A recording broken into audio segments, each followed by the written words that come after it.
Lux presents Hollywood.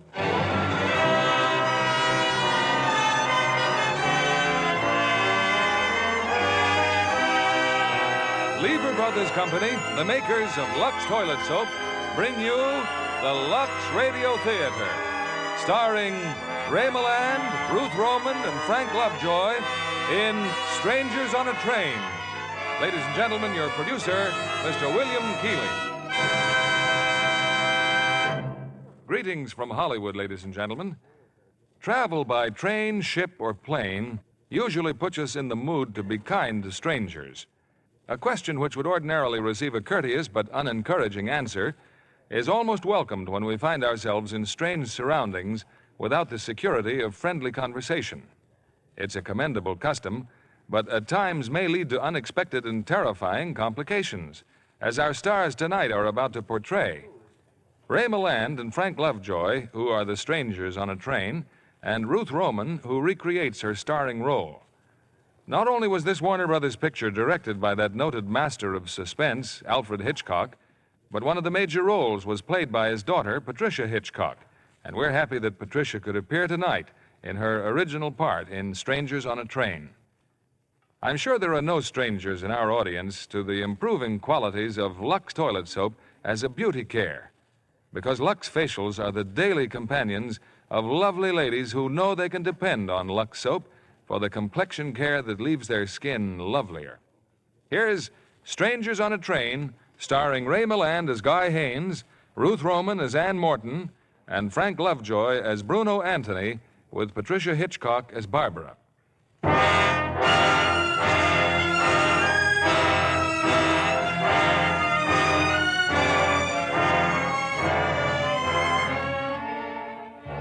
A few moments ago, a northbound train left Washington, D.C. Among the passengers settling down in the club car are two young men. I beg your pardon. Oh. I hate to interrupt your reading, but aren't you Guy Haynes? That's right. I'm quite a tennis fan. I saw your match last season in South Orange against Faraday. Well, that was one of my lucky days.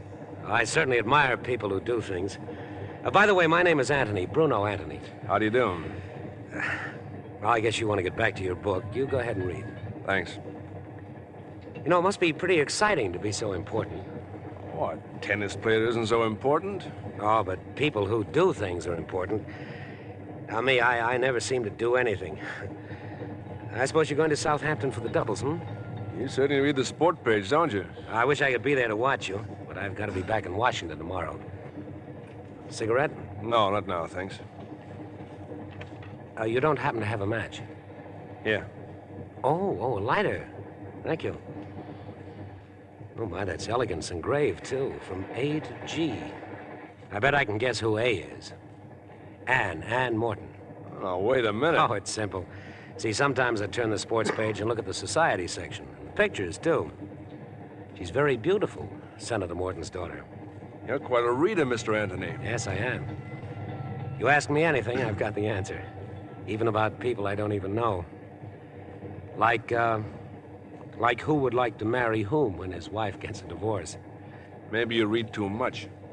Well, there I go again. I meet somebody I like and admire, and I say the wrong thing. Oh, forget it. I guess I'm just a little jittery. Oh, well, there's a cure for that. Waiter. Scotch and plain water, please. A pair, doubles.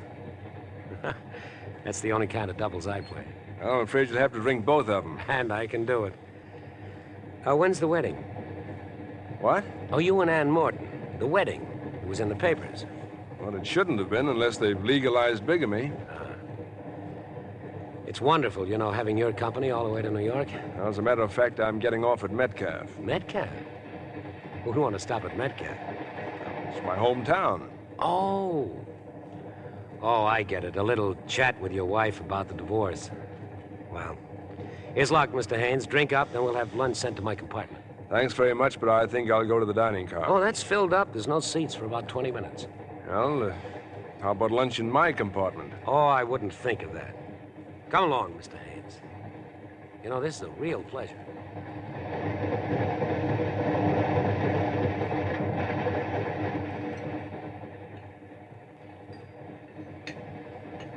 And all told, I went to 3 different colleges. I got kicked out each time. Drinking and gambling, not like you, huh, Guy? All right, so I'm a bum. Who said you were? Well, my father, he hates me. With all the money he's got, he thinks I ought to punch a time clock somewhere and work my way up selling paint or something. Well, I think possibly he's... I hate him, too. I tell you, I get so sore at him sometimes, I want to kill him. You know, I don't think you know what you want. Well, I want to do something and everything. You know, I've got a theory you should do everything before you die. Have you ever driven a car blindfolded at 150 miles an hour? No, not lately. Well, I did. Flew a jet plane, too. Man, what a thrill. Almost blew the sawdust out of my head. Say, what are you trying to prove? Well, I'm not like you, Guy. You're lucky and you're smart. First of all, you're a wonderful tennis player. On top of that, you've got a swell job. Assistant to a United States senator. And on top of that, you're going to marry the boss's daughter. Makes a nice shortcut to a career, doesn't it? Marrying the senator's daughter's got nothing to do with it. Oh, now take it easy, Guy. I'm your friend. Remember, I like you. I'd do anything for you. Look, we'll be stopping soon, and I've got to change trains. Oh, yes, that's right, Metcalf. What did you say her name was?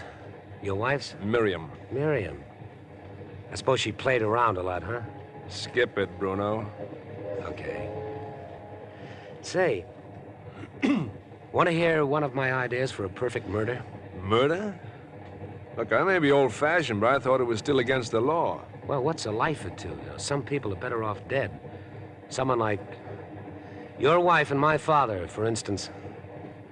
Now, let's say that you'd like to get rid of your wife. You know, you've got quite a sense of humor, Bruno. No, seriously. Let's say that you had a very good reason to want her dead. But you'd be afraid to kill her, and you know why? You'd be caught. What would trip you up? The motive. Now, here's my idea. I'm afraid I don't have time to listen. Oh, it's so simple, too. 2 fellows meet accidentally, like you and me here on the train. No connection between them at all. They never even saw each other before. But now each one has somebody that he'd like to get rid of. So they swap murders. Swap murders? Each fellow does the other fellow's murder. There's nothing to connect them. Each one has murdered a total stranger, like you do my murder and I do yours. You're coming into my station. For example, your wife and my father. Crisscross. What? Yes, we do talk the same language, don't we? Thanks for the lunch, Bruno. I'm glad you enjoyed it. Think my theory's okay, huh, Guy? You like it? Sure. Got some great ideas. Nice meeting you. Good luck at Southampton, Guy. You bet I got some great... Oh, Guy, your lighter. You forgot your cigarette lighter. Huh. From A to G. I'll send it to him sometime. Yes, I must send it to him sometime.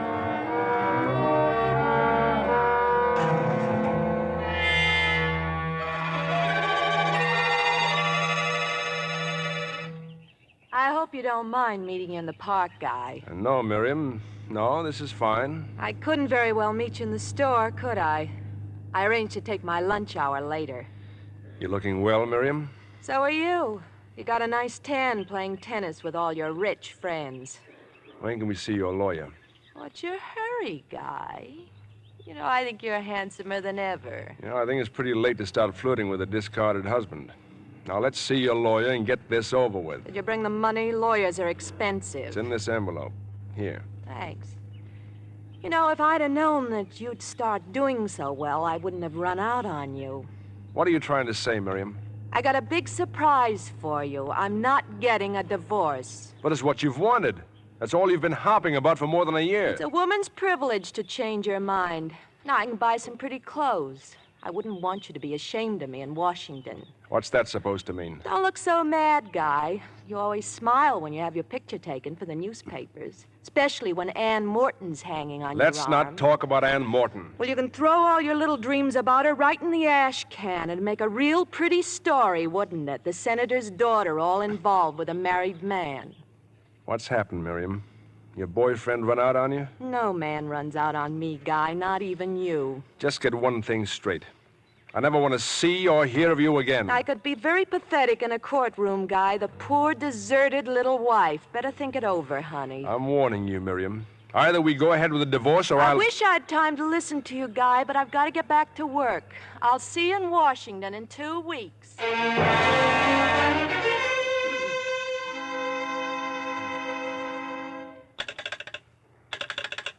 Hello? Hello, operator. I have your party now, sir. Go ahead, please. Hello? Guy, is that you? Ann?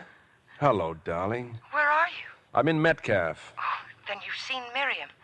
Guy, did everything go all right? No, everything went all wrong. She doesn't want the divorce. Guy, it's unbelievable. I mean, after all these months, but what did she say? Does it make any difference what she said? Oh, I'm sorry, Ann. It's just that I feel Yes, so... darling, I know how you feel. But you sound so savage, Guy. I'd like to break her neck. I'd like to break her foul, useless little neck. Oh, there's no use talking like that, dear. I know. I suppose I'd try to see her again, but I've got to get to Southampton. My train will be here in a moment. Then write me. Please write me. Sure, I'll ride on the train. And don't worry, darling. We've waited this long. We can wait a little longer. I don't know what I'd do without you. I love you, Guy. But I've got to rush, dear. My train's coming. I'll see you on Thursday. Yeah, sure. Good luck, darling.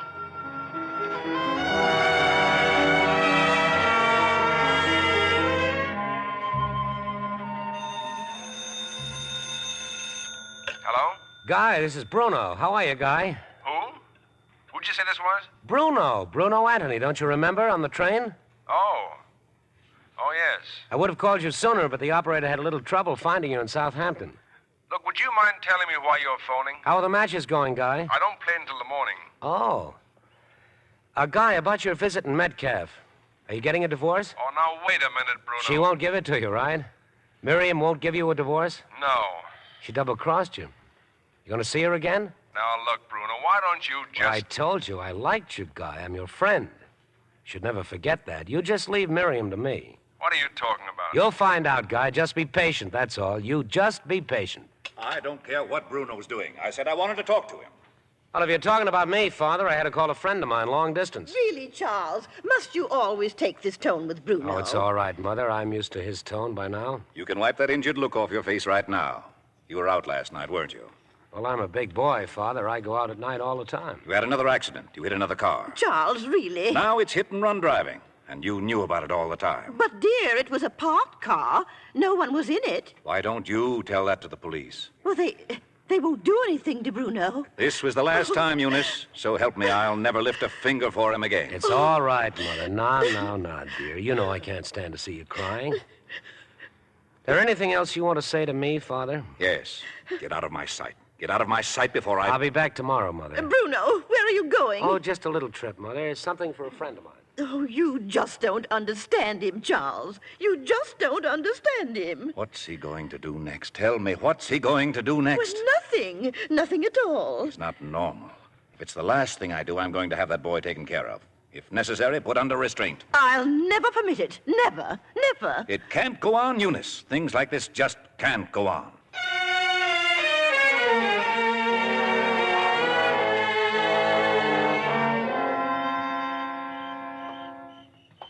Guy? Over here, Guy. Well, hello. Bruno? That's right, Guy. How are you? What are you doing here? At this time of night? I was waiting for you to get back to Washington. I thought of meeting you at the station, but then I figured this might be better here in front of your apartment. Now, look, it's 1 o'clock in the morning, You don't and I'm... seem very pleased to see me. Would you mind telling me what this is all about? Oh, I just come back from Metcalf, Guy. I brought you a little present. See, it's a pair of glasses. You didn't tell me that Miriam wore glasses. You've seen Miriam? Oh, it was very quick, Guy. She wasn't hurt in any way. It was all over in no time. What are you trying to tell me? I knew you'd be surprised. Nothing for us to worry about either. Nobody saw me. Only Miriam. I was very careful, Guy. Even when I dropped your cigarette lighter, I went right back and picked it up. Cigarette light? Why, you maniac! Look, Guy, we planned it on the train together. You wanted it, you remember? Where are you going? Where do you think I'm going? I don't believe you, but I'm going to call the police just the same. Oh, you can't, Guy. We'd both be arrested for murder. You're just as much in it as I am. We planned it together, crisscross. Why, you crazy fool. Do you think you can get away with that? Oh, come now, Guy. Why should I go to Metcalf to kill a total stranger unless it was part of the plan and you were in on it? You're the one who benefits, Guy. I didn't even know the girl. But if you go to the police now, you'll just be turning yourself in as an accessory, you see. You had the motive. You crazy fool. You must be tired. I know I am. I've had a strenuous evening. I got to talk to you about my father. I've done my part. Now you'll do yours. Shut up. We have to arrange things. Get away from me before I... Oh, Guy, you're not yourself. Now, when you think things over, you'll see that I'm right. Tomorrow we can... I don't know you. I never saw you before, and I never want to see you again. Your lighter, Guy. The one that Anne gave you. You left it on the train. Don't you even miss it? Give it to me, Bruno. Give me that lighter. I don't have it, Guy. That is, I don't have it with me. Well, as I said, we can arrange everything tomorrow.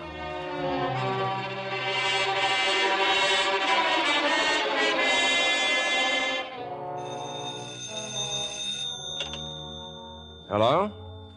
Anne? Oh, I'm sorry, darling, but I just got in.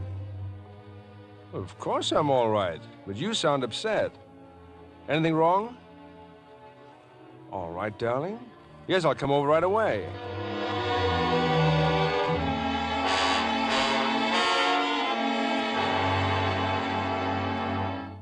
Thanks for coming over, darling. Anne, what is it? You're trembling. I wonder if you know how much I love you. Come along, Guy. Father and Barbara, they're waiting in the library. Thought we might be alone, Guy, but Anne insisted, and so did Barbara. Now, really, Daddy, if I'm going to be Guy's sister-in-law, the least I can do is stay. Sit down and keep quiet. Guy, we wouldn't have called you at this hour if it weren't important. It's about your wife. Miriam? What about her, sir? I'm sorry to be the one to tell you. She's been killed, Guy. Murdered. The police have been trying to locate you everywhere. You're to call headquarters in Metcalf. Miriam. Murdered. Tonight about 9 o'clock, she was strangled.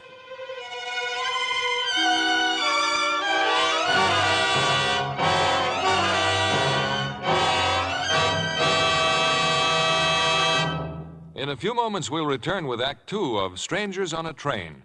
But now, here's our Hollywood reporter, Libby Collins, with the Lux movie news of the week. The big news here, John, is the premiere of Metro-Goldwyn-Mayer's Technicolor production of Quo Vadis. Most every celebrity in Hollywood was there. All Hollywood is still talking about it. And everyone thought Robert Taylor was magnificent as Marcus, the pagan Roman warrior. His love scenes with Deborah Carr playing Lydia, the gentle Christian hostage, provide some of the most compelling drama ever seen on the screen. And Leo Ginn as Petronius turns in a terrific performance. Every moment of Quo Vadis is really epic drama. The chariot races at the Colosseum, the spectacular burning of Rome, the martyred Christians that the mad tyrant Nero orders thrown to the lions. I understand that Metro-Goldwyn-Mayer built an entire city outside of Rome for the picture. And spent 2 years filming it. Lovely Deborah Carr's costumes are certainly gorgeous. Just right for her exciting kind of beauty. Her milk-white skin against her copper-colored hair is something. Well, John, Deborah Carr's complexion is something special. It's truly Lux lovely. Yes, when you see a lovely complexion like hers, you realize why screen stars are devoted to the gentle, protecting care of Lux toilet soap. They know it's easy to be Lux lovely, John. Daily Lux beauty facials do wonders for the skin. Really make it softer and smoother. Lux soap has active lather that ensures gentle, thorough cleansing. Yes, you simply cream the rich lather well in. Rinse with warm water and follow with a cold splash. Then pat dry with a soft towel. This simple care does wonders. Leaves skin fresh as a flower. Yes, there's a reason why Lux is Hollywood's own beauty soap. If you haven't tried it, why not start your active lather facials tomorrow? Be Lux lovely, like 9 out of 10 screen stars who use fragrant white Lux toilet soap. Now our producer, Mr. William Keeley. Act Two of Strangers on a Train, starring Ray Milland as Guy Haynes, Frank Lovejoy as Bruno Anthony, and Ruth Roman as Ann Morton.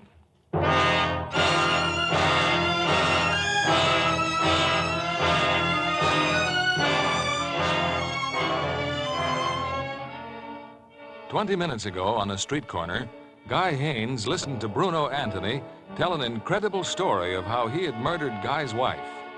And now in Senator Morton's home, Guy learns that Bruno's fantastic report is completely true.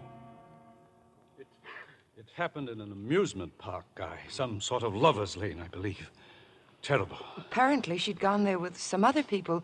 Two of the young men found her. It was done by someone else. They don't even have a suspect, Guy, except you, probably. Barbara, I wish you'd keep quiet. But the police will say that Guy wanted Miriam out of the way so he could marry Anne. She's right, Senator. But if you have an alibi, you have nothing to worry about. You can tell them where you were at about 9 o'clock tonight? Well, I was on my way here. I was on the train. Well, there you are.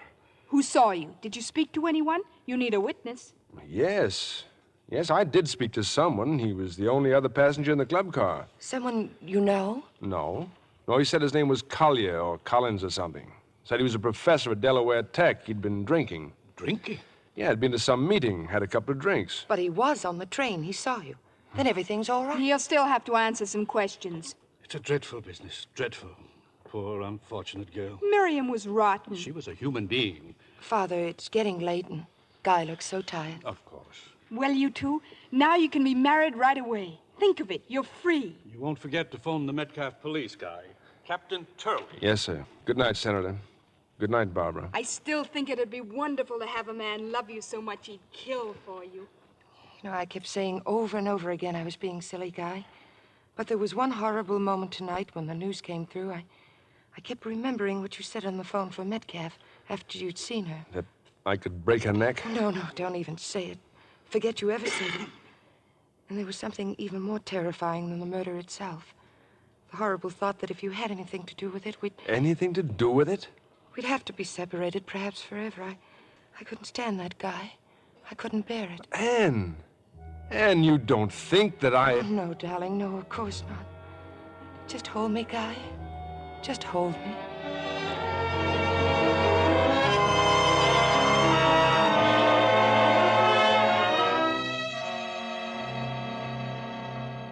I'm Captain Turley, Mr. Haynes. It's good of you to come down here so quickly. I'm just as anxious as you are, Captain. Well, we've managed to locate the gentleman you spoke with on the train.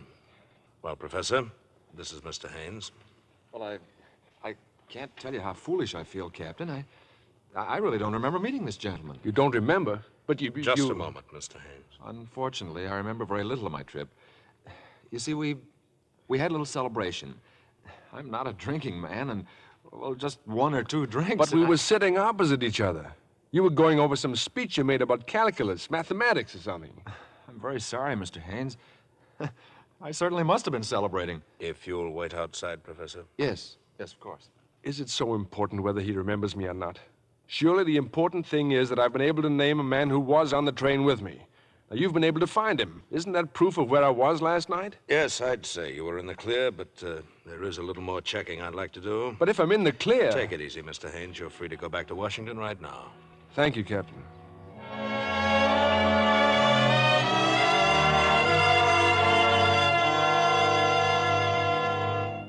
Then the police verified his alibi, Father, and said he could go. Isn't that about it, dear? Except that when an alibi is full of scotch, it casts a little doubt. Then the professor was Boyle. He didn't remember me. But he knew you were on the train. Wasn't that enough to prove that that's where you were? I wish I knew. For sure, I mean. Oh, everything's all right, Anne. The police are just being thorough. What's your next move, Guy? Well, whatever it is, the police will know about it. Take a look out the window. My guardian angel. Why, Guy, you're being tailed. That's Detective Leslie Hennessy. He works 16 hours a day. Someone named Hammond takes over for the next 8. As a matter of fact, Hennessy seems like a pretty nice fellow. For your own peace of mind, Guy, perhaps if you worked here at the house for the next few days, well, it would be less embarrassing for you. It would be less embarrassing for you, sir, if I resigned as your assistant. That's ridiculous. Of course it is. Besides, don't you have to play in the tennis tournament? I'm withdrawing. But wouldn't it look awkward if you suddenly canceled all your plans? Father's right, Guy. You've got to go on as though nothing had happened. Escorted by Mr. Hennessy. I beg your pardon? What is it, Bessie? Telephone for Mr. Haynes, miss. They say it's urgent. Oh, you can take it right there, Guy. Huh? Oh, yeah. Hello? Hello, Guy. This is Bruno. I was hoping you'd call me before I had... What's the matter? Must have been some mistake. Wasn't for me.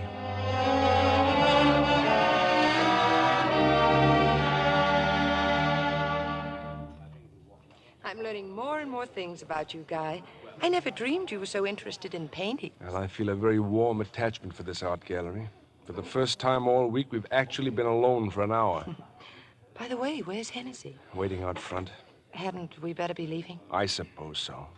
I wonder if we'll ever... Guy!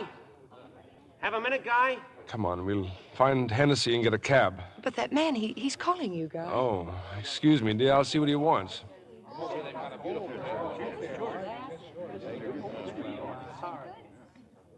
to have to follow you here, Guy. Will you stop pestering me? You never even answered my note. For the last time, Bruno. You're spoiling everything. You're making me come out in the open. Why didn't you call me?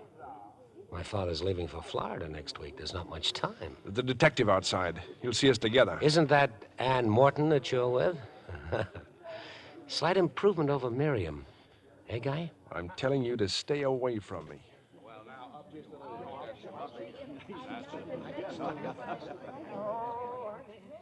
Who is he, Guy? Oh, just some tennis fan. Never saw him before.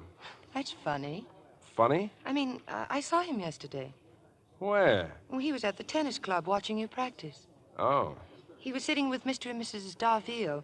He must be very amusing. He had them in stitches most of the time. Who were the Darvilles? Oh, he's connected with the French embassy. You'll meet them tomorrow night, darling. They'll be at the party. Oh, yeah. Yes, the party. And do you really think I should be there? But I thought we settled that, dear. Of course you should be there. He's watching us, Guy, that man. Come along, dear. Let's go home.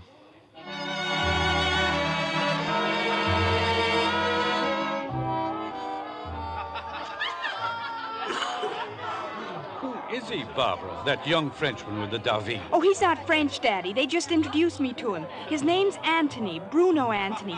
Doesn't he look interesting? Why is he looking at you? Daddy, not so loud. He's coming over here. Oh, this is my father, Mr. Anthony. Well, I'm delighted to meet you, Senator. How do you do? Oh, it's a wonderful party, sir. You know, sometime I'd like to talk to you about my idea for harnessing the life force. It'll make atomic power look like the horse and buggy. Well, I'm sure I'm already developing my faculty for seeing millions of miles. Senator, can you imagine being able to smell a flower on the planet Mars? I'd like to have lunch with you someday soon, sir, and tell you more about it. I'll see you later, won't I? That'll be fine. Later, yes. I still don't remember inviting that young man. I told you, Daddy. The Darvilles just brought him along. Just a minute, Barbara. Where are your glasses?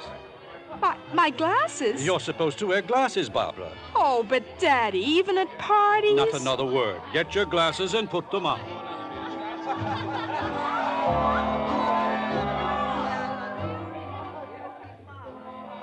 are you so concerned about, Guy? If the Darvilles brought him, well, what difference does it make? He shouldn't be here. But you said you don't even know him. But I just don't like his looks.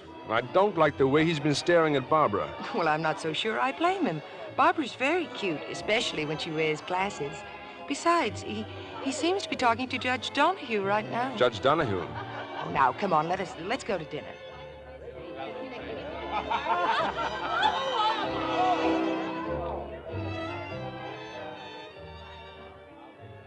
There's something else that I want to ask you, Judge Donahue. After you've sentenced a man to the chair, isn't it difficult to go out and eat your dinner after that? Really, young man. Well, when a murderer has been convicted, he must be sentenced. When he's sentenced to death, he must be executed. Oh, quite impersonal, isn't it? Besides, it doesn't happen every day. Yeah, so few murderers are caught. If you don't mind, I believe I'm being paged.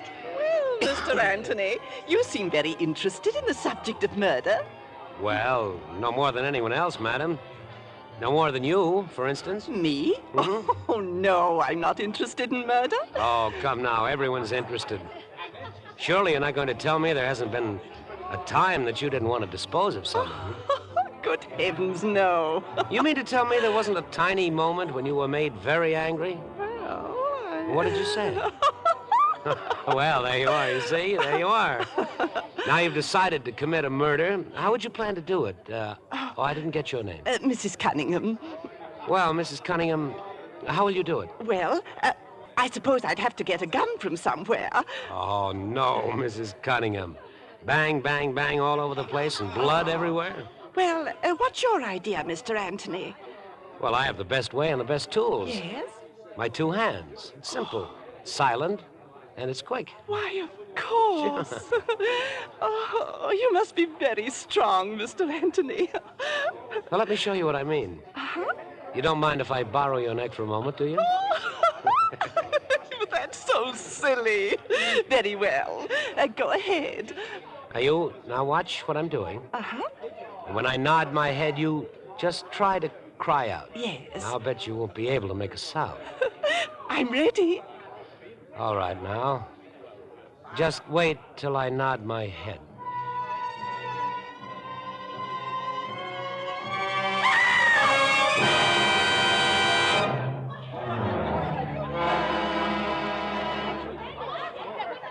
She'll be all right, Father. Mrs. Anderson's with her and Judge Donahue. They're up in the bedroom. But, Mrs. Cunningham, what happened? How could he have choked? Well, I don't know for sure. Mrs. Anderson thinks they were playing some sort of game. And then when Bessie screamed, he fainted. Where is he, Anne? Where's Aunt? Guy took him into the study. Then tell Guy to get him out of here as soon as he can. This is a nice item for the gossips. Well, I better get back to the guests.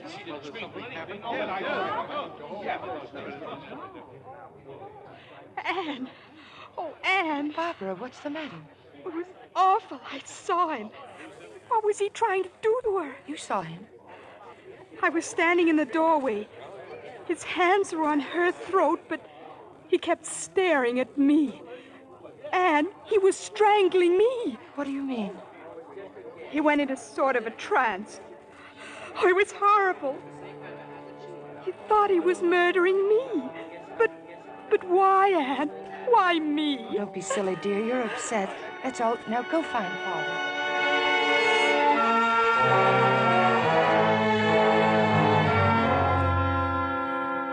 What happened, Guy? I fainted, didn't I? I started getting so dizzy. You mad, crazy maniac. You ought to be locked up. Will you get out of here now and let me alone? But, Guy, I like you. Now we've got to talk about my father. You promised to... You shouldn't have done that, Guy. You shouldn't have hit me. Maybe that'll knock a little sense into you. You have a car here? Yes, it's outside. It's down the block. Come on, we'll go out the back way. Guy, did he leave? Anne? I didn't mean to startle you, dear. He has left. Yes. Anne, why'd you come out here? I had to talk to you. Yesterday at the art gallery, that wasn't the first time you met Bruno, was it? What makes you say that? I don't know. Guy, what did Miriam look like? But I've told you. I want you to tell me again. Well, she was dark, not too tall, sort of pretty. What else? What else is there? She wore glasses, didn't she? Yes. Barbara wears glasses, too. And Barbara looks something like Miriam, doesn't she? Doesn't she? No, not at all. How did you get him to do it, Guy? Get him to do it? He killed Miriam, didn't he? Tell me, didn't he? Yes. Yes, he's a maniac. I met him on the train going to Metcalf. He had some crazy scheme about exchanging murders. If I do his murder, he'd do mine. What do you mean, your murder? Well, he'd read about me in the papers. He knew about Miriam, about you. You must have known he was talking nonsense. But he wasn't. And now a lunatic wants me to kill his father. It's too fantastic. You've known about Miriam all this time. Yes. Why don't you call the police? And have them say what you did? How did you get him to do it? If we could only talk to Father or someone about it. It's no good, Anne. I can't drag anyone else into this. Guy, what are we going to do? I don't know. I don't know.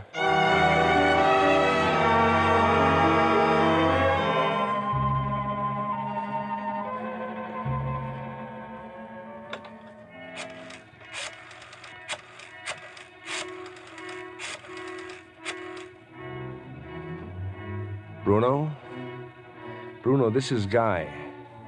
I've decided to do what you want about your father. Yes, I want to get it over with. Detective? Oh, don't worry about Hennessy. There's a way out across the roof here to the next apartment. Does anyone know you've come home? Then you'd better go out again and stay out until after daylight. I'll be there in 40 minutes.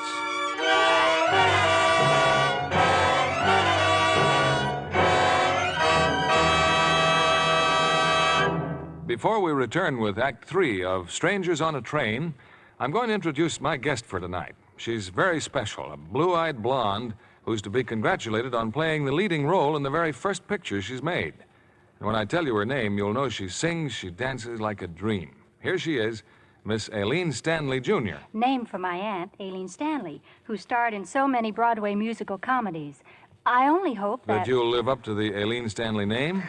You've certainly made a fine start. Well, I have Warner Brothers to thank for the opportunity and for casting me opposite a star like Gordon MacRae. We'll all be watching for you, Aileen.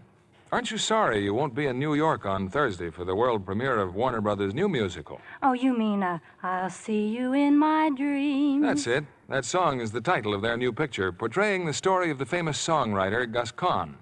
The cast has Danny Thomas playing Kahn, Frank Lovejoy as his collaborator, Walter Donaldson, and Doris Day as his wife, Grace Kahn, sings his wonderful songs, Making Whoopee, Pretty Baby, Nobody's Sweetheart. And there's something more to make I'll See You in My Dreams a picture to watch for. That's Patrice Wymore's dancing. Patrice is lovely as the dancing star of a Ziegfeld musical that features Kahn songs. Patrice Wymore is always someone to see. She has that fresh, Lux Lovely look. Yes, she's a Lux girl, all right. In fact, Patrice tells me that after a day of strenuous dancing rehearsals, she really appreciates her Lux beauty bath. And I certainly agree. It's the most refreshing pickup I know. Yes, a daily Lux beauty bath is Hollywood's way to all-over loveliness. Lux Active Lather makes your daily bath a real beauty bath. It leaves skin so soft and smooth. The delicate Lux fragrance really clings, makes you sure of skin that's sweet. Thank you, Aileen Stanley, Jr., for coming here tonight. Now, here's a suggestion for lovely women everywhere. Tomorrow, get this generous satin-smooth bath cake. You'll delight in the creamy, rich lather, abundant even in hardest water. It leaves your skin really fresh. Lux Lovely all over. 9 out of 10 screen stars use fragrant white Lux toilet soap. We pause now for station identification. This is the CBS Radio Network.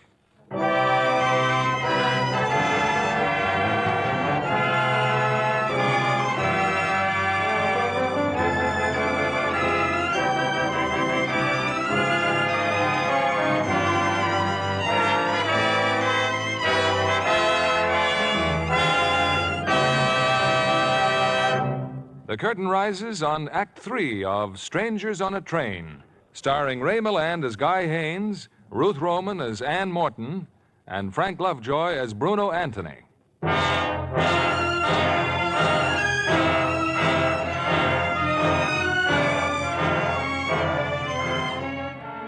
To Guy Haynes, there is only one way out. Now, in the quiet of the night, Guy has entered the Anthony home. With the key and the map of the house that Bruno sent him, Guy has no trouble finding Mr. Anthony's bedroom.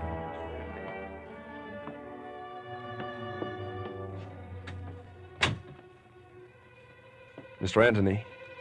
Mr. Anthony. Don't be alarmed. I must talk to you about your son. About Bruno, Mr. Anthony. Wouldn't you feel more at home with the light on, Guy? Bruno? My father isn't home.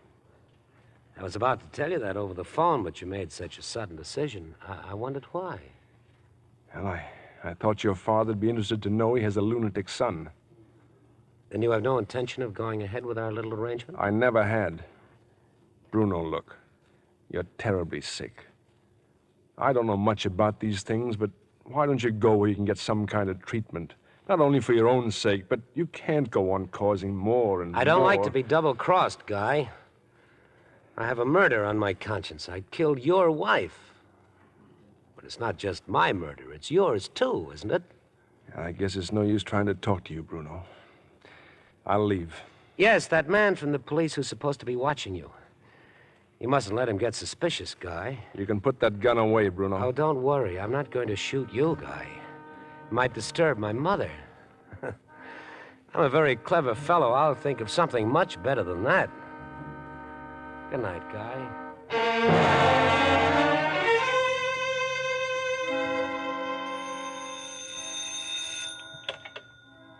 Hello? Hello. I'd like to speak to Mrs. Anthony, please. Bruno Anthony's mother? This is Bruno's mother. I'm Ann Morton, Mrs. Anthony, Senator Morton's daughter. Oh, Miss Morton, good morning. How nice of you to call. I'd like to see you, Mrs. Anthony, just as quickly as possible. Why, that would be lovely. Do come over, do. Thank you. I'll leave right away.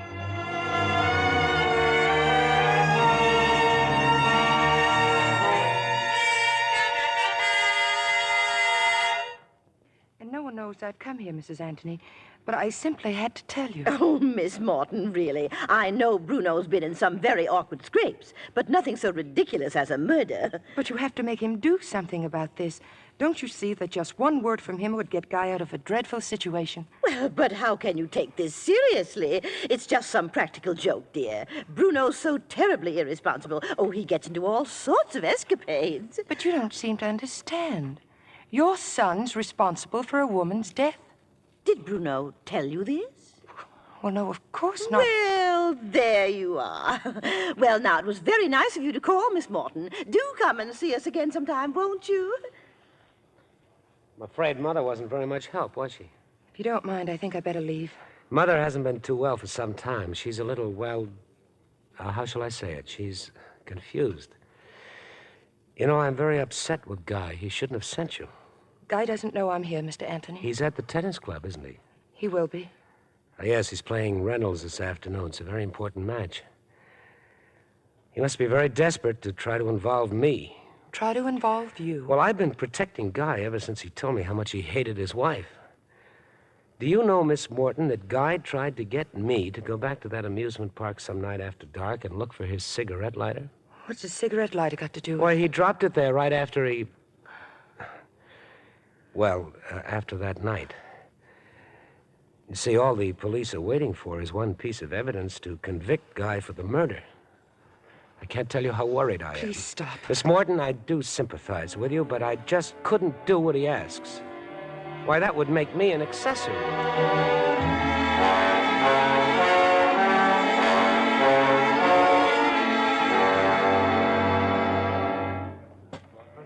Then I left his house and came straight here to the club, Guy. You shouldn't have gone there, darling. Well, Bruno told me if the police ever found your lighter there, that's all they'd need. Something to prove you were there when she was murdered. Bruno has my lighter. I know, you told me. That lie about my wanting him to get it back. That means he's going back to Metcalf, back to the amusement park. He's going to drop it there, somewhere where they'll find it. Oh, Guy, I wanted so to help, but I'm afraid all I did is make things worse. He said last night he'd think of something. Well, give him credit, he certainly has. Well, you've got to get to Metcalf before he does. You haven't time to play. You better tell them now. No. If I try to avoid this match, Hennessy's bound to get suspicious. I have him out of his sight all day. Then I'll go. There's a train and You stay right here. I'll try to give Hennessy the slip right after the match. But, darling, that'll be too late. Didn't Bruno say I wanted him to go there some night after dark? Yes. Well, he won't expose himself in daylight. If I can finish off this match, I'll still have time. All ready, Guy. You go on in a few minutes. I'll be right out there. Now, look, Ann. Here's what you better do. Get hold of Barbara. And just as soon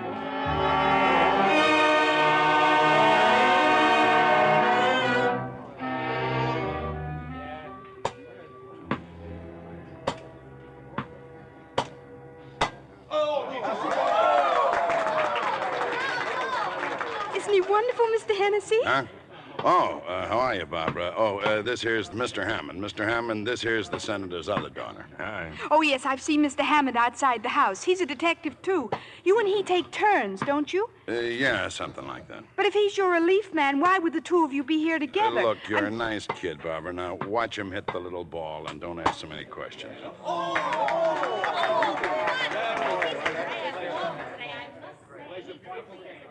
I've got it all arranged, Anne. The cab's outside waiting to take Guy to the station. I gave him $10. But what about those two detectives? They're still over there near the dressing rooms, waiting for Guy to finish the match.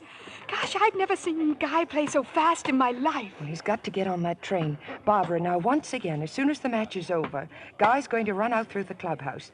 Just do your best to delay those detectives from coming after him.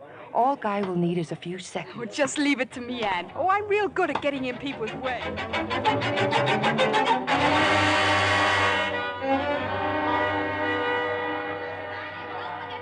Looks like we're out of luck, Hammond. Haynes beat us to it by about 2 minutes. The guy says he bought a ticket to Metcalf. Well, what are we waiting for? The train just pulled out. We can still have him flag it down before he's... Relax. Let him go to Metcalf. We'll phone Captain Turley and let them take over at that end. That nutty little thing. Barbara's a nice kid. Maybe it was an accident. Pushing you in the fish pond? Just one thing that puzzles me. What's Haynes' big rush to get to Metcalf? What's he going back for? Come on, Hennessy. Let's phone Turley.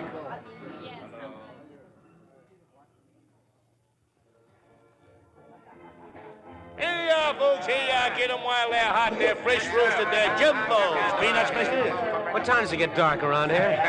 What's the hurry, Jack? Here, folks, those fresh roasted peanuts. What time does it get dark, I said? Well, hang around, bud, hang around. You'll find out. Get them right here, folks, along with roasted peanuts. How about They're sure doing business down at this end of the park. Are they? Oh, day and night. Ever since that girl got murdered. People want to see the scene of the crime. Oh. Well, where did it happen? Right over there. Them picnic ground across the lagoon. Lover's Lane. Yes, sir. They sure been cleaning up. I don't think it's a very nice way to make money. Well, these folks got to eat too, ain't they? For a while, the smoochers wouldn't go near the place. I'm afraid I don't know what a smoocher is. Okay, so I ain't educated. Wait a minute, mister. You got a match? No. Well, you got a lighter. Keep fooling with that lighter in your hand. Oh, it's just a... Here, buy yourself a box of matches. Characters. Place is full of characters.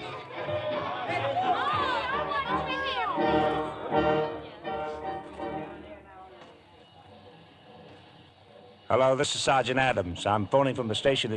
Put Captain Turley on the phone. This is Turley. Haynes just got off the train, sir. He took a cab. He told the driver to take him to the amusement park. All right, good. Pick up your men and go to the park. I'll take a group from here. We'll be waiting for him. That's all, Adams.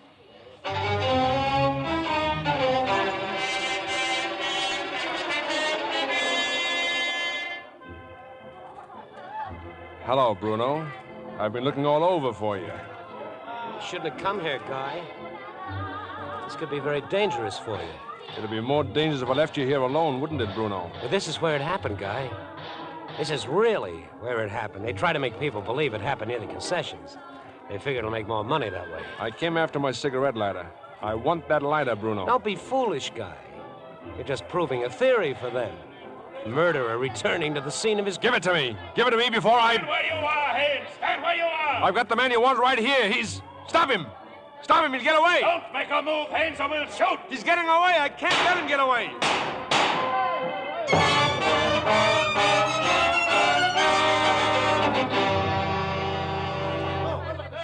This way, Captain Turley. The roller coaster. They ran toward the roller coaster. All right, just watch your fire. There are too many people here. Keep those people back. Captain Turley. All right, this man. He says Haynes is the one we want. It's the other one, the one who ran. What do you mean it isn't Haynes? I remembered him. I seen him here that night when the girl was killed. Two young fellas was with her. And this one, he kept following. He kept looking at her. I remember real plain. You realize what you're saying? I was talking to him before. I asked him for a match. It's the same one. All right, you men, surround the area. Over here, Captain, the roller coaster. They're under the roller coaster, under the tracks. Well, shut it off! Turn off the roller coaster. Well, it's out of order. It's closed down. Who turned it on? He did. The one who was running away. Turned the switch and kept the key. That's one way of keeping us out of there. But the track is being repaired. When those cars come down there, they're scattered all over the place. All right, find the main switch and turn it off.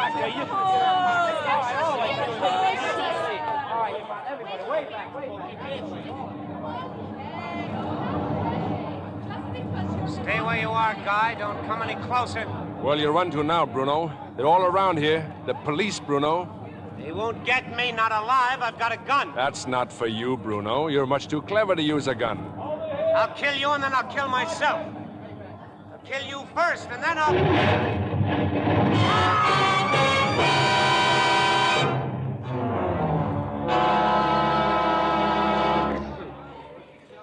You better start talking, Haynes. What's this all about? Well, he had my cigarette lighter. He came back here tonight to plant it, to pin the whole thing on me. Cigarette lighter, huh? Let me talk to him, please. All right, take it easy now. Over here. He's in a pretty bad way, Captain. Can't you lift that stuff off him? We've done everything we can until the crane comes. Hello, Guy. Who was that with you? This is Captain Turley, Bruno. Police. Oh, they got you at last, huh, Guy? Tell him, Bruno. Tell him you have my lighter. But I haven't got it, Guy. Must still be over there where you dropped it that night. You dropped it, huh? Sorry, Guy. I want to help you. I don't know what I can do. Captain Turley, may I go through his pockets? No, of course you can't.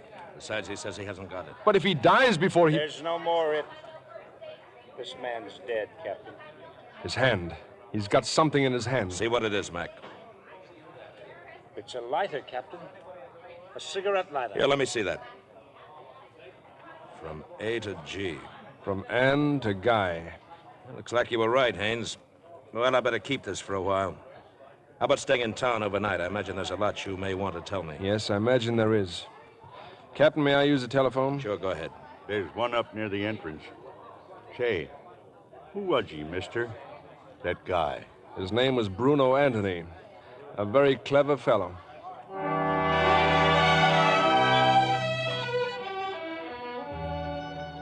Oh, yes, Guy. Yes, darling. Well, of course I'll be there. I'll leave right away. Father, Barbara, it was Guy. He's safe and he's free.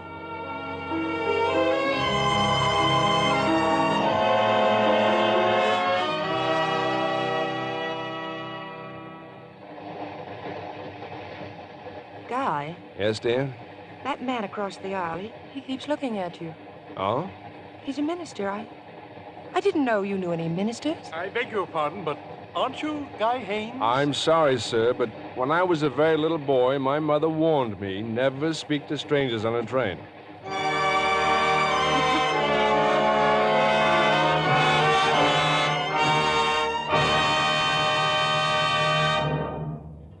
We want you to meet our stars in person, and Mr. Keeley will tell you about next week's show. In the meantime, here's a tip from lovely Maureen O'Hara. With her shining dark hair and flawless white skin, Maureen is a real Irish beauty. She says, yes, indeed, I'm a Lux girl. I've found regular Lux care does wonders for my complexion. Makes it softer, smoother, really lovelier. Why don't you take Maureen O'Hara's advice? Here's all you do. Simply work Lux Soap's rich, active lather well in. The lather's so creamy it agrees with delicate skin. Then rinse with warm water, splash of cold. Right away, your skin looks fresher, prettier. So try Hollywood's own beauty soap tomorrow. You'll find it's easy to be Lux lovely. 9 out of 10 screen stars are Lux girls. Now here's Mr. Keeley with our stars. And we call them back for another bow. Ray Milland, Frank Lovejoy, and Ruth Roman. Ray, what have you been doing since we worked together on our latest picture? Well, I liked it so well at Warner's that I've just finished a Cagney production there called Bugles in the Afternoon. In the afternoon? I thought bugles were for early morning. Well, Frank, stories about the U.S. cavalry's continual fights with the Indians, which caused a great deal of bugle blowing back in the 1870s. How about you, Ruth? What part of the Warner Brothers cast you in recently? A rather unusual role. I get to play myself. And so does Frank Lovejoy. The picture is called Starlift. Oh, of course, based on the actual trips Hollywood stars make to the air base where the boys take off for Korea. Yes, that's right. We play two of the stars who go to the base to entertain the boys. They really should have called it the Lux Starlift, Bill, because the actresses who go in the Starlift are naturally Lux girls. Including yourself, of course, says Ray. Certainly, I'm a Lux girl. It's my favorite beauty care. You know, by a happy coincidence, Ray is just about to leave on a starlift of his own, all the way to Alaska to entertain our troops for the holidays. Well, it's a privilege to do so, Bill. The only trouble is, what if they're expecting a Lux girl? Won't be a bit of a disappointment? Well, you would be to me, Ray. But remember, the boys are starved for entertainment. They'll really appreciate you. And speaking of entertainment, how about next week's show? Oh, it'll be great entertainment, Ruth. Starring on one of our most popular comedians, a fellow who also spends a great deal of his time entertaining the armed forces, Bob Hope, and as his co-star, glamorous Marilyn Maxwell. We will present them in the Paramount picture Laugh Riot, The Lemon Drop Kid. I hate to miss that one, Bill. Good night. Good night.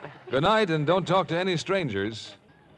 How would you like double the wear from every pair of stockings you own? Then take this tip from the people who make them.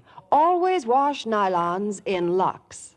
Yes, over 90% of the makers of stockings recommend Lux. Why? Because the Lux way makes stockings last twice as long. Strain tests prove it. No other soap, no suds of any kind, can make stockings last longer. And what's more, new Lux enriched with color freshener keeps colors clearer, makes stockings look sheerer than ever. It's the stocking care famous Hollywood screen stars insist on for their own glamorous nylons. Get a big box of new Lux with color freshener tomorrow. Give your stockings, all your lovely washables, that bright as new Lux look.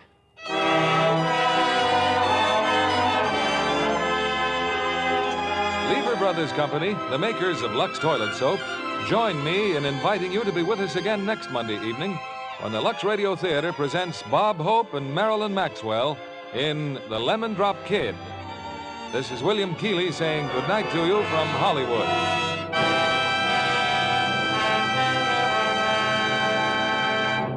Frank Lovejoy can soon be seen in the Milton Sperling production for Warner Brothers entitled Retreat Hell. Heard in our cast tonight were Patricia Hitchcock as Barbara, Ed Begley as father, Martha Wentworth as mother, and Gene Bates, Herb Butterfield, Norma Varden, Bill Conrad, Norman Field, Ted DeCorsia, Wally Mayer, Bill Johnstone, Olin Soule, Ralph Moody, Eddie Marr, Margie List, Brad Brown, and Alan Wood. Our play was adapted by S.H. Barnett, and our music was directed by Rudy Schrager. This is your announcer, John Milton Kennedy, reminding you to join us again next Monday night to hear The Lemon Drop Kid, starring Bob Hope and Marilyn Maxwell. This is the CBS Radio Network.